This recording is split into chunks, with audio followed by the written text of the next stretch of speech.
أعوذ بالله من الشيطان الرجيم بسم الله الرحمن الرحيم الحمد لله رب العالمين والصلاة والسلام على سيدنا محمد وعلى آله وصحبه أجمعين اللهم علمنا ما ينفعنا وانفعنا بما علمتنا وزدنا علما نافعا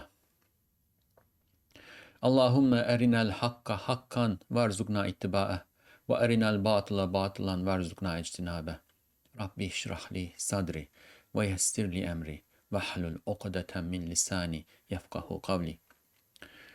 Assalamu alaikum wa rahmatullahi wa barakatuh. Welcome to the Reflections on the Risale-i Nur by Bediuzzaman Said Nursi podcast series.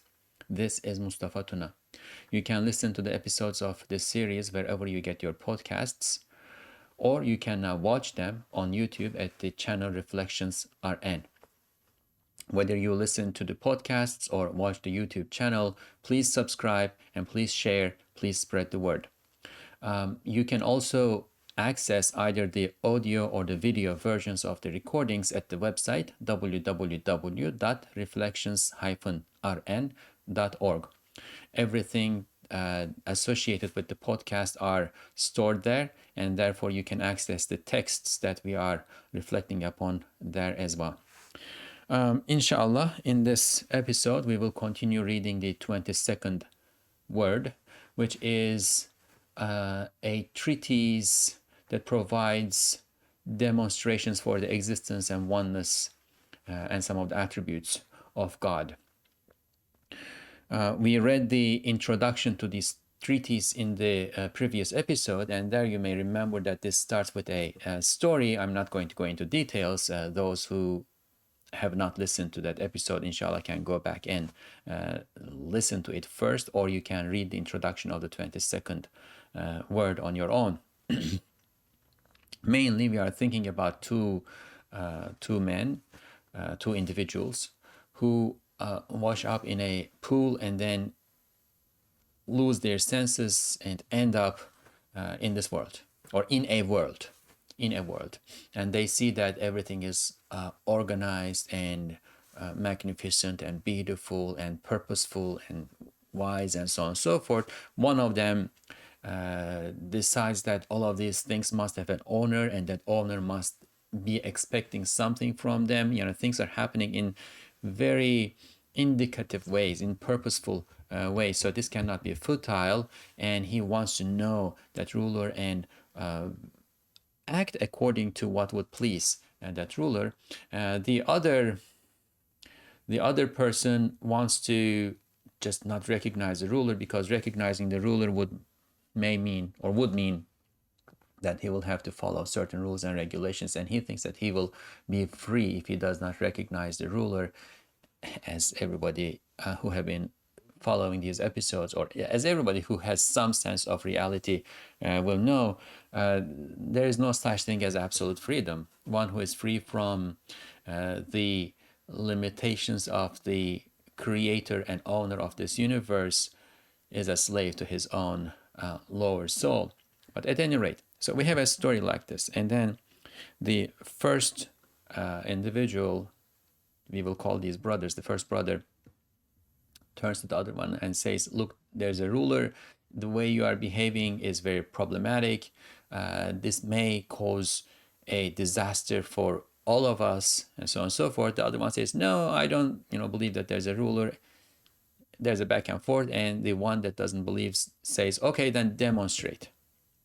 And the first smart brother says, okay, I'm going to demonstrate that there's a ruler of these places in 12 ways for you. Now, this treatise has two stations. This is the first station, and in the first station we will be doing this story, and everything will be everything we talk about, we will be talking about within the context of the story. And then the second station goes into reality, and there we talk about reality, right? How this applies to the reality that we live in. So we will begin with the demonstrations that this brother provides to his, let's say, obstinate, disbelieving brother, peer. Bismillahirrahmanirrahim. Birinci bürhan, first demonstration. Now, first some words on the word burhan or demonstration. It is a term in logic. It means evidence, proof, but a proof that is formulated in a way that it is valid according to the intellect and corresponds to reality in the external world, in the experimental world. So it is valid according to the intellect, and every premise of the argumentation corresponds to reality outside in the world, and therefore it is sound, valid and sound. It is, if you will, foolproof. It is a strong word. And this brother is so certain about his conclusion that he calls these demonstrations, and they are demonstrations. So, first demonstration. Gel her tarafa bak. Her şeye dikkat et. Bütün bu işler içinde gizli bir el işliyor. Çünkü bak, bir dirhem kadar kuvveti olmayan bir çekirdek küçüklüğünde bir şey, haşiye, ağaçları başlarında taşıyan çekirdeklere işarettir. Binler batman yükü kaldırıyor. Zerre kadar şuuru olmayan, haşiye, kendi kendine yükselmeyen ve meyvelerin sıkletine dayanmayan üzüm çubukları gibi nazenin nebatatın başka ağaçlara latif eller atıp sarmalarına ve onlara yüklenmelerine işarettir. Zerre kadar şuuru olmayan, gayet hakimane işler görüyor. Demek bunlar kendi kendilerine işlemiyorlar. Onları işlettiren gizli bir kudret sahibi vardır. Eğer kendi başına olsa, bütün baştan başa bu gördüğümüz memlekette her iş mucize, her şey mucizekar bir harika olmak lazım gelir. Bu ise bir safsatadır. So this is the first demonstration. It is short, but it is packed. And we should also emphasize that the 22nd word is not the only place where Bediuzzaman Said Nursi provides demonstrations for the existence and oneness of God and so on and so forth. The entire Risale-i Nur does this.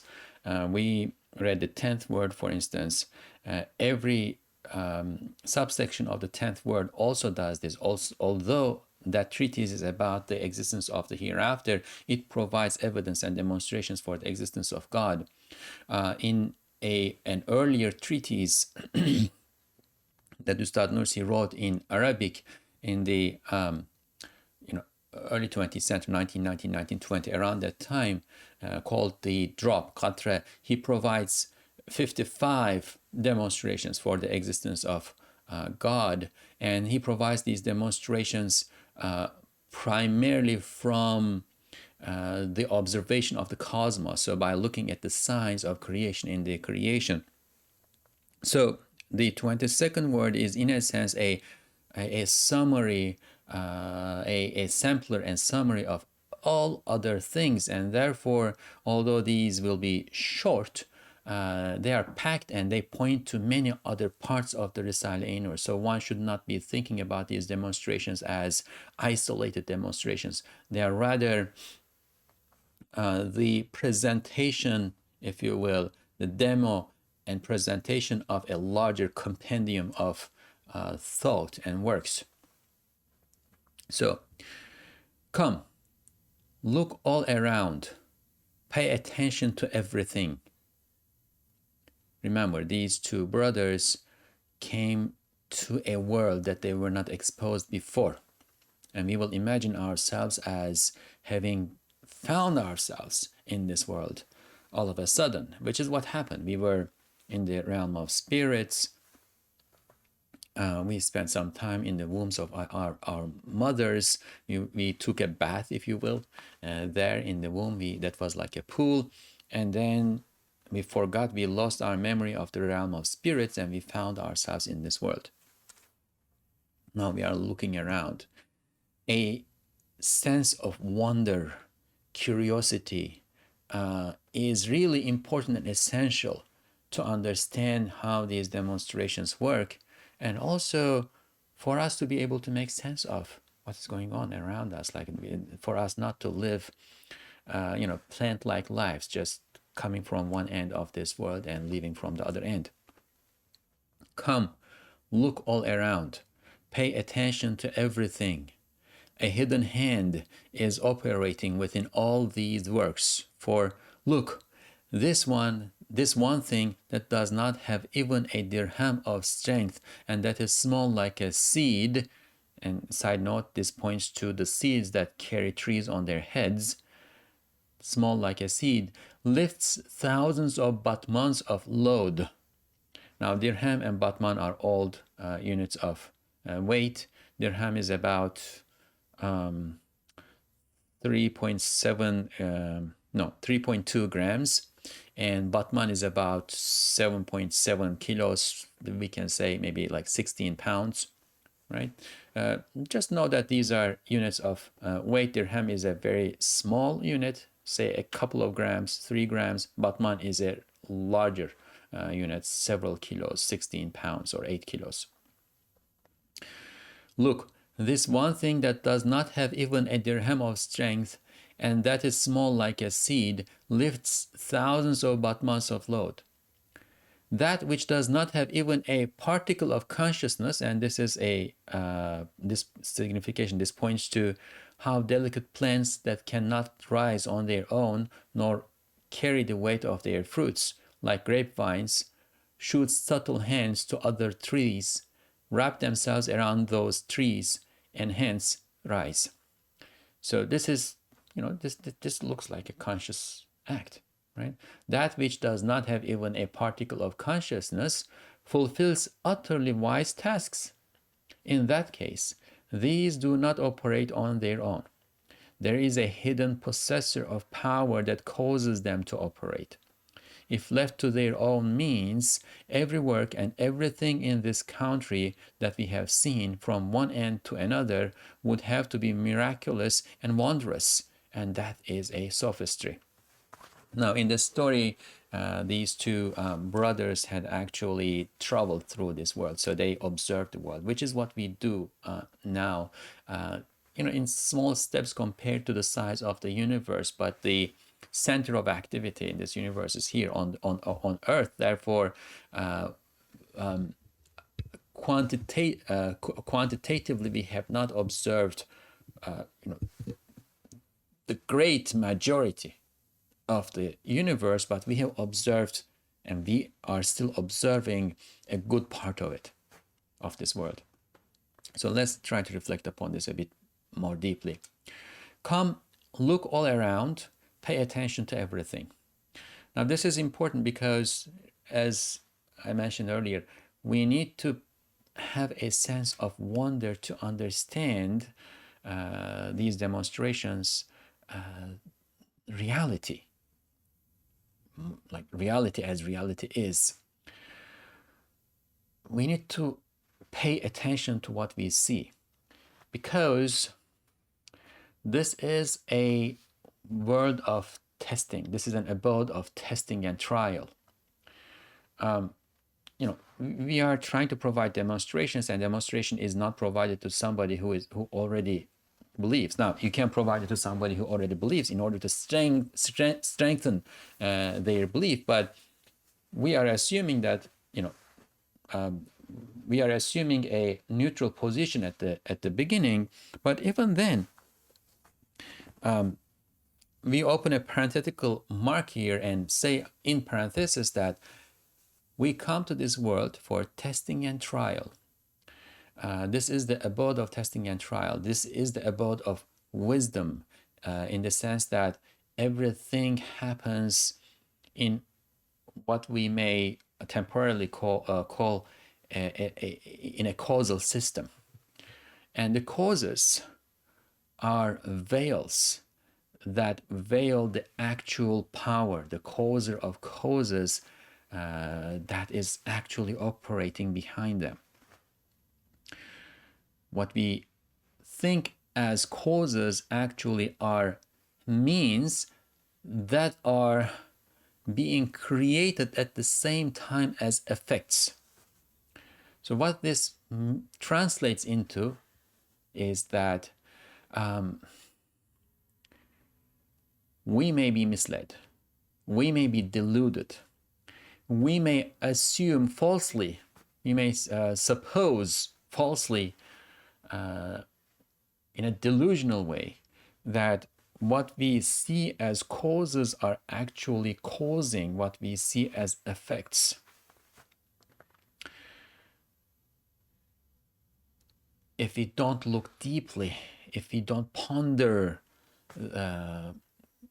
reality and what is actually happening in the world carefully, we may not pierce through this veil of causes and get to the essence, reality, truth, excuse me, truth of things. So then we have to pay attention. What we may see with a superficial look may be misleading.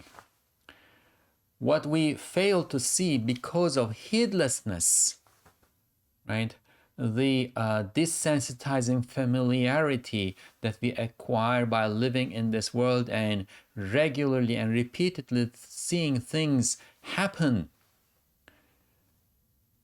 may lead us to forget that even though these are regularly happening, they still need a causer. They still require a power to make them happen. Example, I'm looking out the window and I see this is early fall. There are leaves, slightly browning leaves on the trees, and the branches of the tree are moving, and the leaves on the tree are moving quickly, like as though they are shivering, right? Trembling.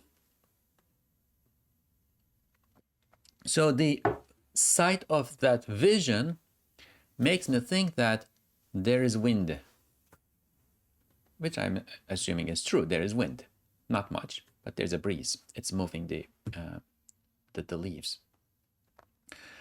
Now, when I see this, using the memory of my earlier sights of the sensation of wind, and perhaps even the information that was given to me, perhaps by my parents, perhaps in a science book, the memory of this sensation and information of wind makes me think that the wind is moving the leaves. Now, on daily usage, if I said this, it would not be taken as wrong, right? But that is superficially.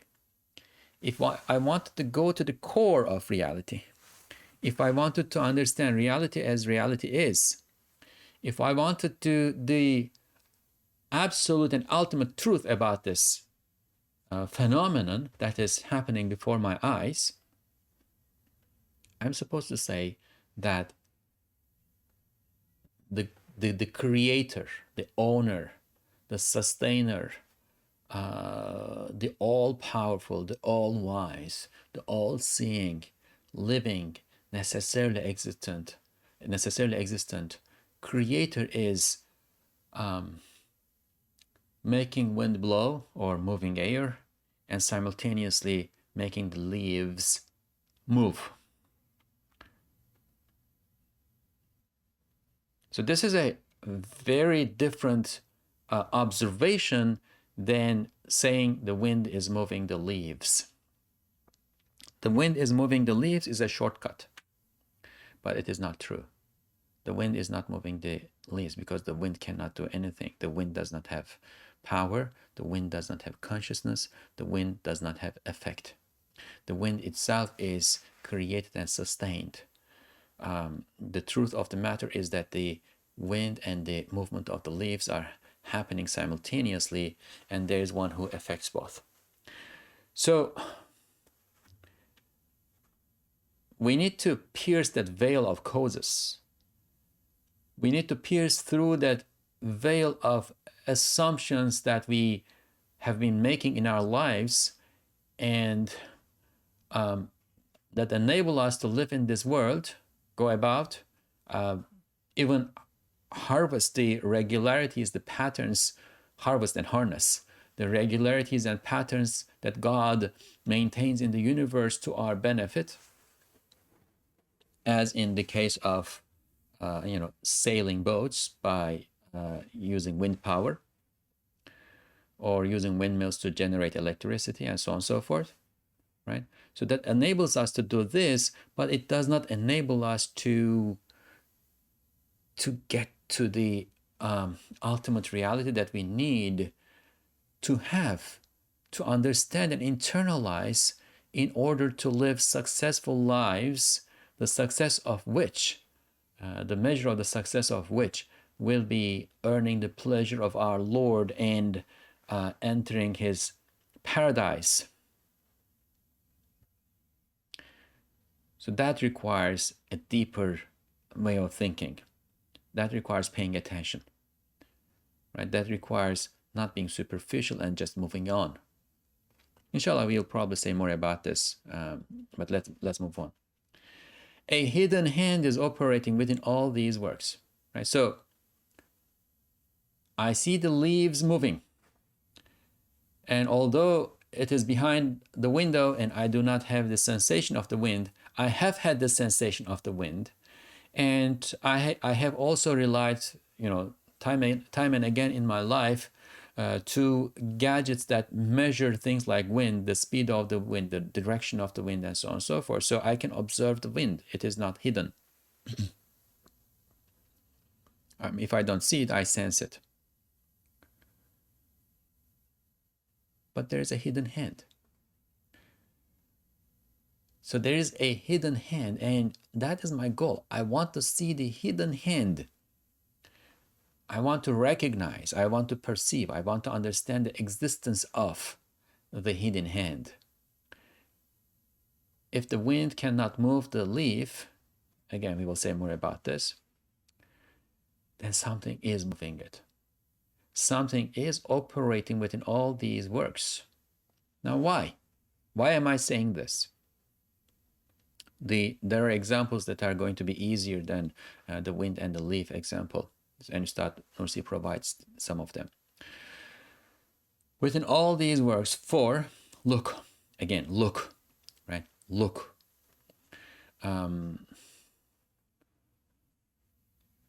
Looking, we might say, observing is the method of recognizing reality in the method of the Risale-i Nur, in the method that Bediuzzaman Said Nursi provides to us in the Risale-i Nur. And this is a very Quranic method. The Quran repeatedly tells us to look and see the signs of creation, right? So we are trying to see the signs of creation in a very, very Quranic way. Look, this one thing that does not have even a dirham of strength, and that is small like a seed, lifts thousands of batmans of load. Remember, we, just according to the story, we found ourselves in this world, and we don't know everything here.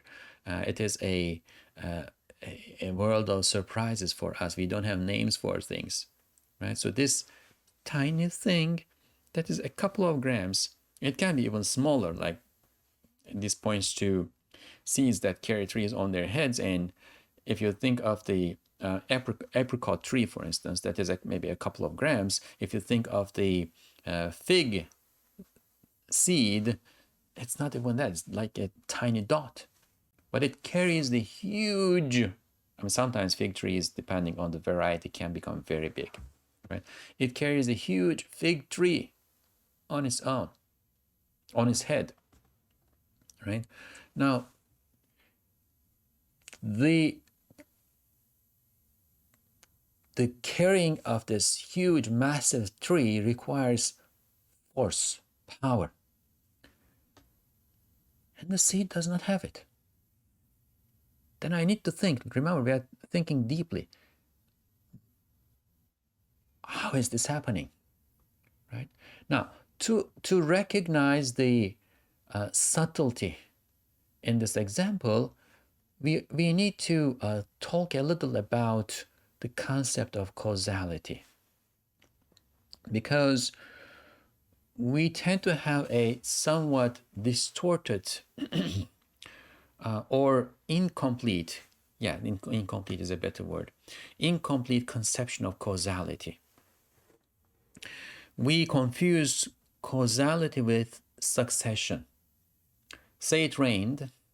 I ask, like, why did it rain? Because there were clouds, rain clouds, that came over the area, and raindrops fell.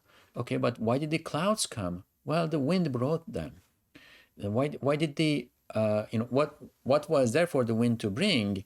Well, it was vapor that evaporated from the ocean and the lake and the earth and whatever, and reached a certain elevation where it started to cool down and condense.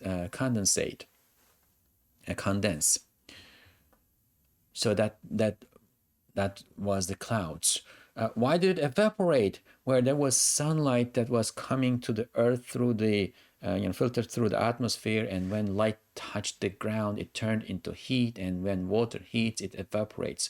Why was there? So remember, I'm working a succession of events that happen. One happens before the other, and the other happens before the other, and so on and so forth. So there's this succession of events. And because of the desensitizing familiarity that I have built in this life, and also I have been taught in my misleading science classes, I think, or rather I assume, that the sunlight caused heat, heat caused evaporation, elevation caused condensation, condensation caused the cloud, changes in temperature caused the wind, wind moved the cloud, cloud dropped the rain. Now, this is understandable to some extent, but it is very deficient and, in fact, defective too. Because that is not what causality is, or that is not how we should understand causality. Now, imagine the construction of a house. I ask, who constructed the house? Who built the house? And someone says, well, who caused the existence of this house, right? When I say who built the house, what I mean is who caused or who causes, and that's the subtle point, right? We need to move to the present tense. Who caused and causes the construction of the house? And I say this masterful builder. And I say, okay, so at some point, this house was built in 1962. And okay, let's assume that somebody built this house in 1962. But what happened after 1962? Where is that builder? If it is that builder who causes the existence of this house that I'm walking in, I'm walking into and out, where is that builder?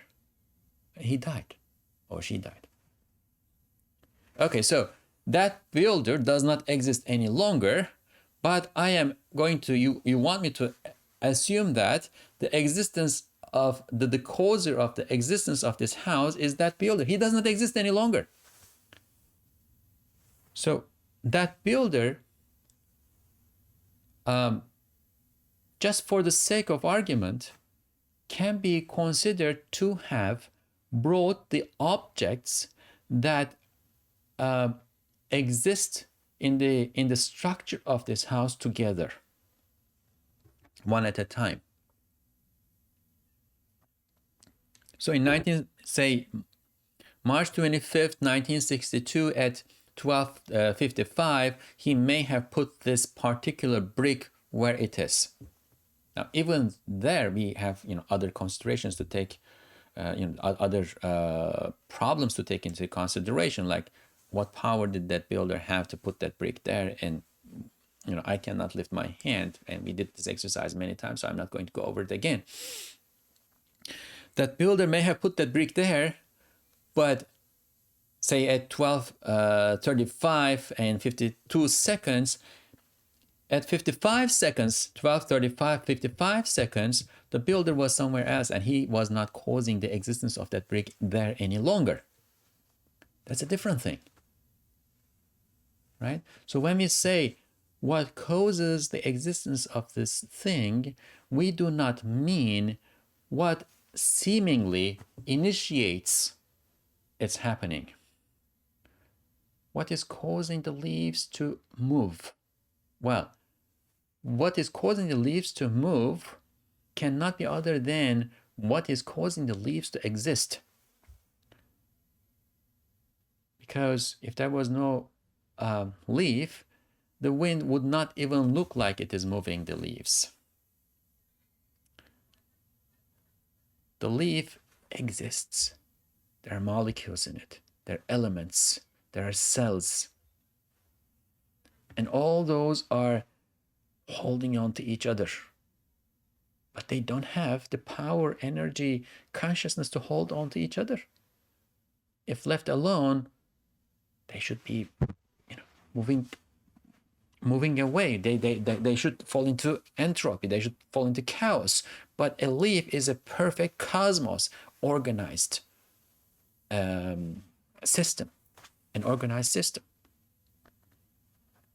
When we say cause, that is what we mean, right? So the tree, say the huge fig tree that weighs, say, 3 tons, right, comes out of that tiny seed that weighs maybe a milligram. That seed, when we say carries in its head, we mean like cause. That seed cannot be the cause of the existence of this tree that weighs 3 tons. Now, the example of this is, imagine you have a beautiful dish.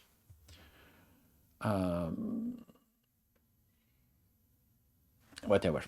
I saw too many examples and I couldn't pick one all at once. A bean soup. Okay, you have a beautiful bean soup. What caused the bean soup? Right? So when we look at the universe, what we see is elements. So the corresponding example of the elements, let's say in the bean soup, is water, the beans, salt, tomato, pepper, whatever. Say 10 ingredients of the bean soup. So it is either, I'm going to either attribute the existence of the bean soup, unless I admit the existence of a cook, right? If I'm looking at the universe as is, I'm either going to attribute the existence of the bean soup to the material that goes into it. And I say, what caused the bean soup? Well, it is the, and remember, when I say what caused, I mean what causes the existence of the bean soup too, right?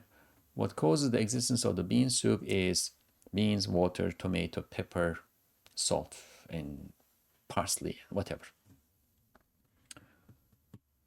So this is one way to go about it, and this is one way philosophy or science that does not, a conception of reality that rejects the existence of a creator and sustainer goes about the matter, right?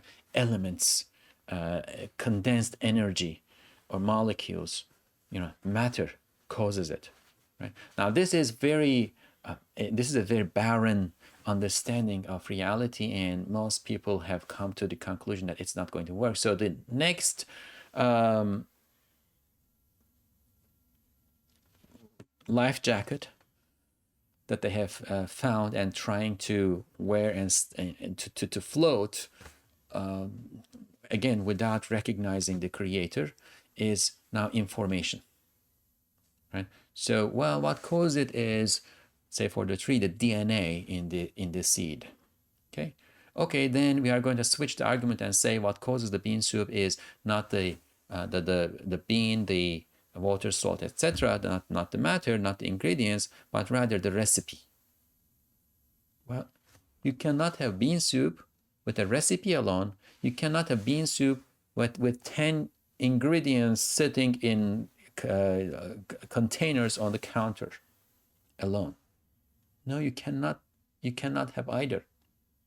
to have bean soup, you have to have somebody who has the knowledge of the recipe and who has the power to put those things together in certain wise ways to operate through a certain process in order to mix the tastes and transform the structures and actually make the bean soup.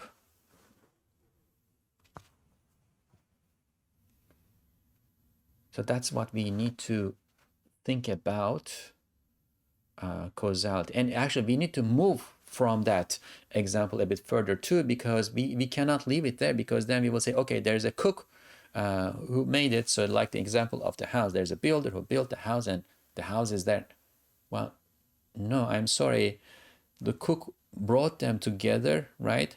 But the cook is now somewhere else. And the cook went on, the cook cooked the bean soup and went on vacation. And you still have the bean soup in front of you in the bowl. What is it that causes the existence of the bean soup in the bowl in front of you?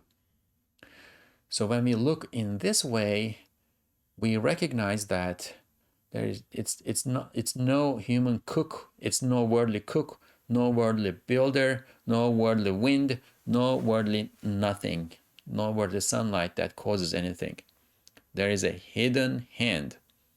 There is and all of these things require power, and therefore there is a hidden hand that has power, right? The hand of power of the Creator that is enabling the existence of everything, all of these things in the way they exist in the states and interactions they exist before our eyes. So look, this one thing that does not have even a dirham of strength and that is small like a seed lifts thousands of batmans of load. If you were to compare the effect to the apparent cause, as in the example of a seed and a tree, for anything and everything in the cosmos. So it does not only have to be the seed and tree, but anything and everything where we observe causality, right, assumed, supposed causality in the universe, we would see that the power that we assume to cause in a material world, right, without taking the hidden hand into consideration, the power that we assume to cause the existence of the effect that we are observing would always and always be similar to this comparison, disproportionate, infinitely too small to cause the existence of that thing, if nothing, because the existence of each and everything in this universe requires the existence of the universe itself. The air molecule that vibrates with the movement of my vocal cords and comes out of my mouth and then vibrates other air molecules, so all the way to the microphone, and I have a, let's show it. I have a microphone here. To the microphone came into existence, was cooked up in the cauldron of some star somewhere, sometime, probably billions of years ago in this cosmos, in this universe. Without that star cooking up that molecule, the elements of that molecule, right, say nitrogen, my voice would not be able to exist. It would not be able to move the diaphragm in the microphone. It would not be, it could not turn into some electrical current. You would not be able to hearing this now.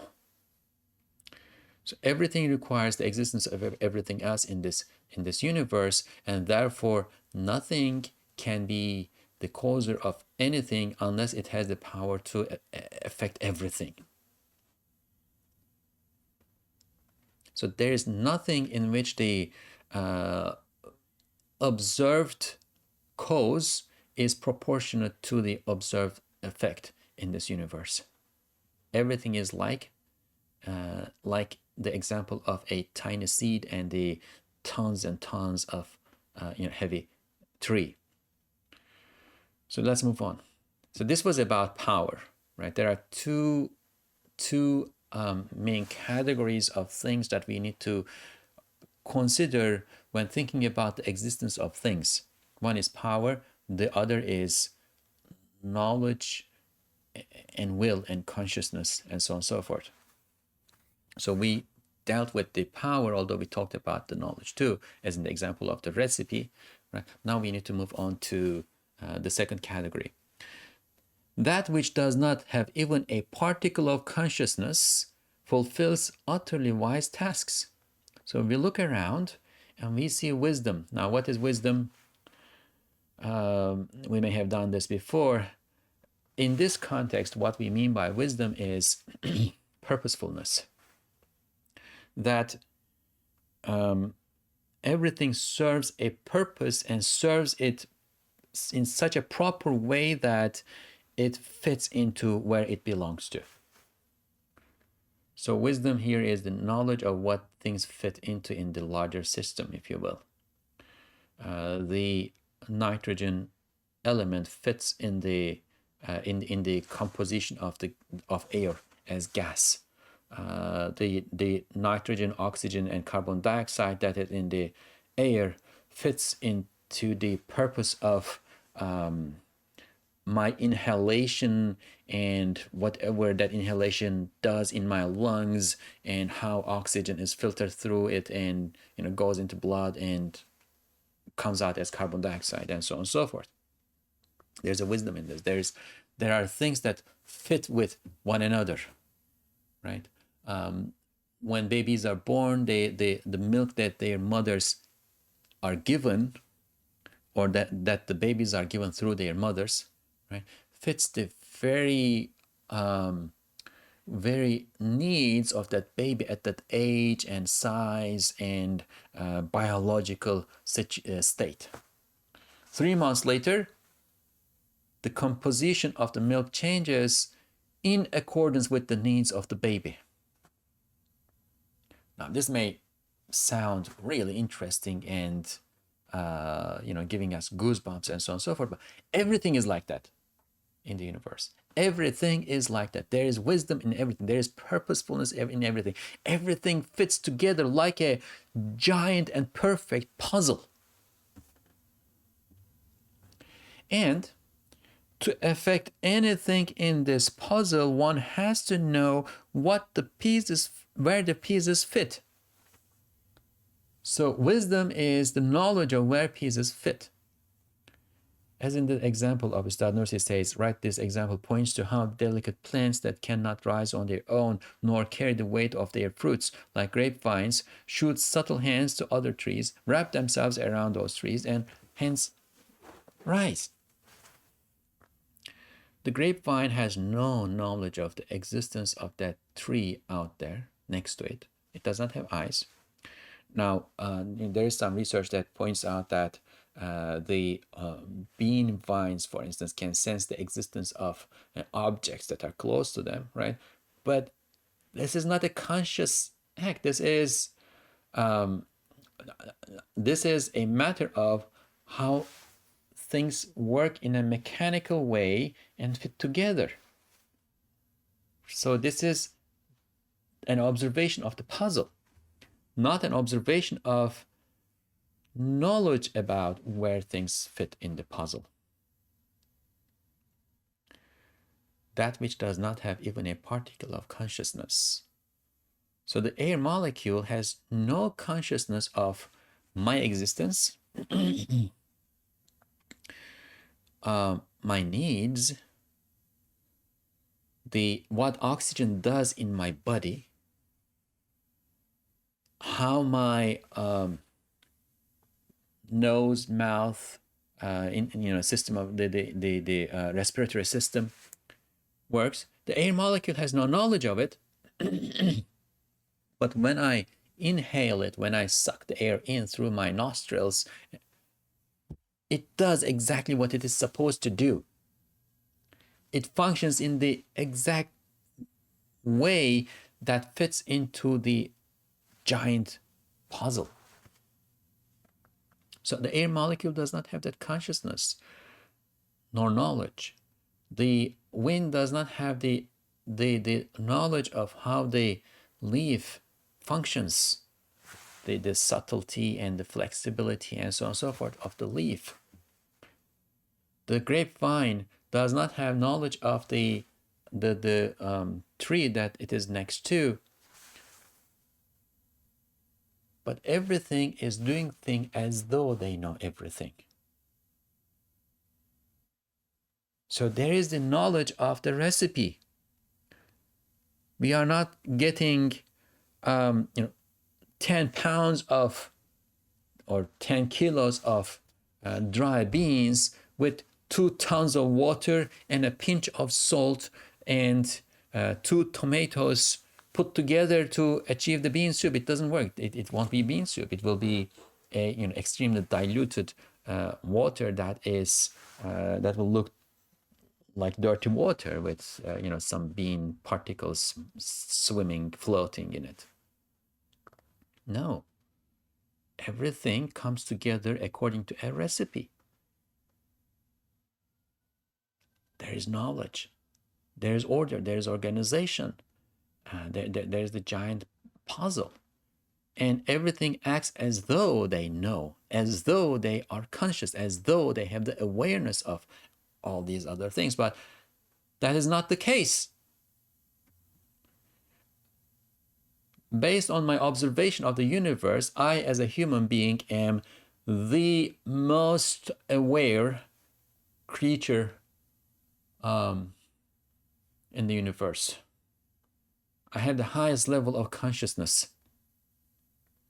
Now, there may be angels that have more consciousness and so on and so on, but based on what I'm seeing, I have the highest level of consciousness in this universe, and my consciousness does not apply to 99 out of 100 things that I do with my body. I have no consciousness and control over what's happening in my digestive system. I put the food in my mouth and maybe I'm aware of my chewing, and then when I swallow, maybe I have a sensation of it going to my stomach. Maybe I have the sensation of fullness in my stomach, but that's it. And this is a very small part of what actually is happening chemically and physically, and therefore biologically in my body. I have no consciousness of the dream that I'm going to have or not have tonight, inshallah, when I go to sleep. I have no consciousness of conveying the signals that appear, that emerge on the nerves in the back of my eye to my brain, and processing that as vision. No. I am the most conscious, and I don't have, I said 1 out of 100, but maybe it's 1 out of 1,000, maybe 1 out of a million. The level of my consciousness and control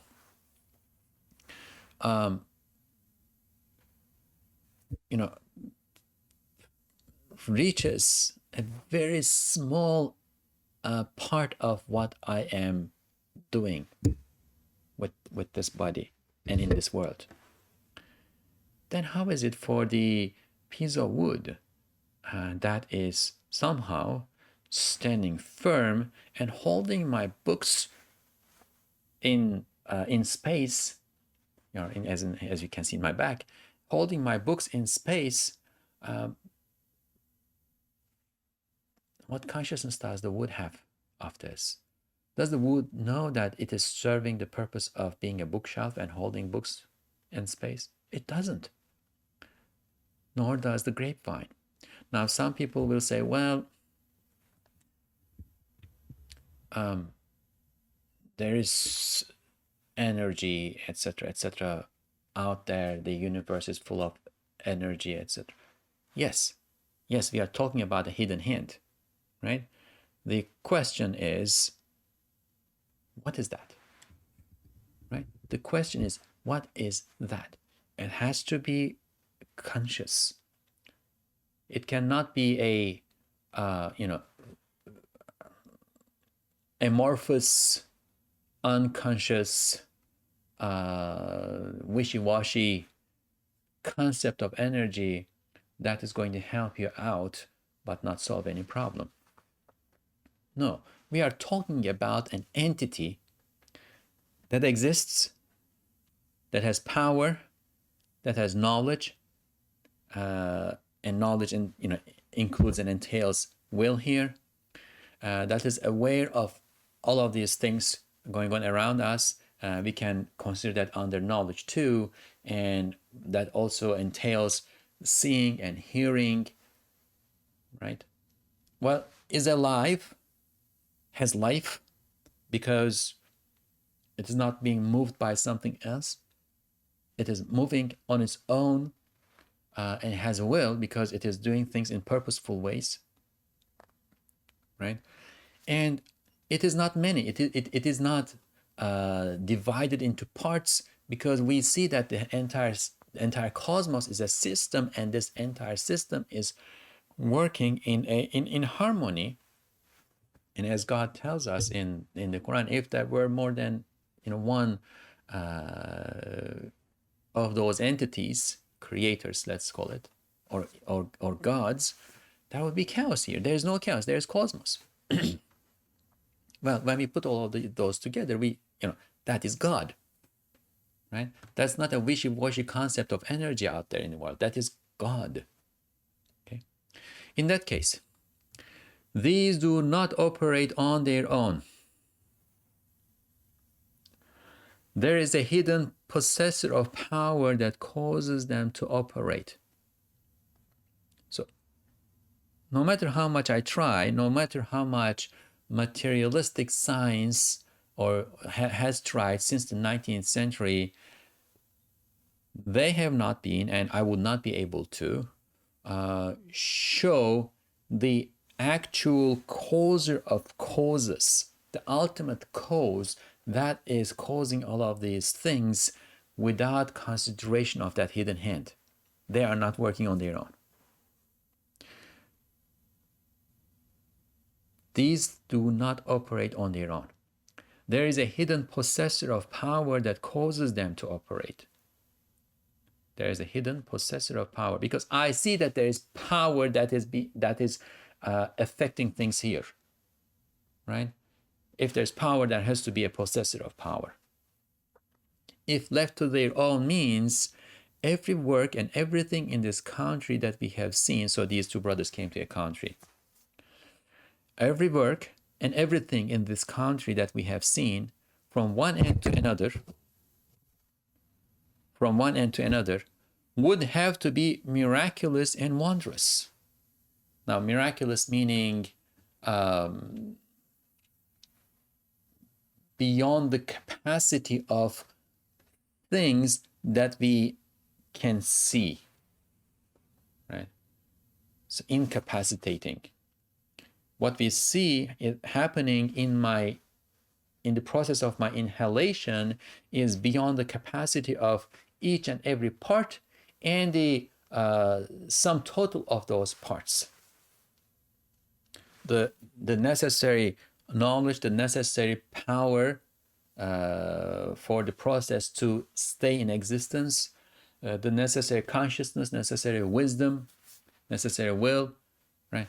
None of that exists neither in the parts that are involved in this process, nor in the sum total of the parts, right? So there has to be a possessor of power that causes them to operate. If left to their own means, every work and everything in this country that we have seen from one end to another would have to be miraculous, right? So everything would have to be doing things that are beyond their capacity. So the word in Arabic for miracle is mu'jiza, right? And it comes from ajaza, which means to be like incapable of, impotent, ajz, right, is impotent. And wondrous in the sense that above and beyond, again, what is expected. Harika is the word, right? Harik, it's above and beyond. Everything that we see here would have to be miraculous and wondrous. Everything would have to do things that are beyond their capacity. Everything would have to exist at a level that is beyond where it belongs, beyond the level that we observe it to be. And that is sophistry. That is sophistry. What is sophistry? Sophistry is arguments that on the face of it appear to make sense, but when you look deeply, is fallacious. It is just a play on words that trick you. Right? The sophists were people in ancient Greece who moved around teaching rhetoric and basically the ability to convince, or a better word would be deceive people in order to get you to do what they want you to do, right? Today we call this marketing or public relations, right? Imagine yourself being sucked into a marketing scheme, thinking that everything was going to be butter and honey, perfect, like paradise, and then you find yourself in hell.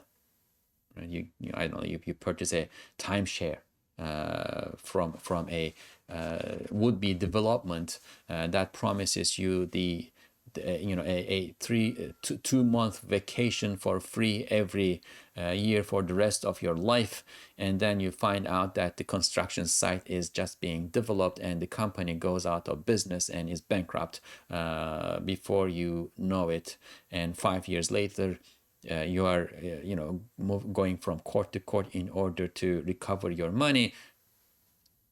So whatever conversation that you had with the sales agent at the beginning of this very process, that is sophistry. What is sophistry in our case? In our case, sophistry is arguments or explanations that assume that the necessary power and knowledge, the necessary power and wisdom and will that have to exist, that have to be involved in the process of what we observe in this world, right? Sophistry is to assume that it just exists in the matter itself, or it just exists in the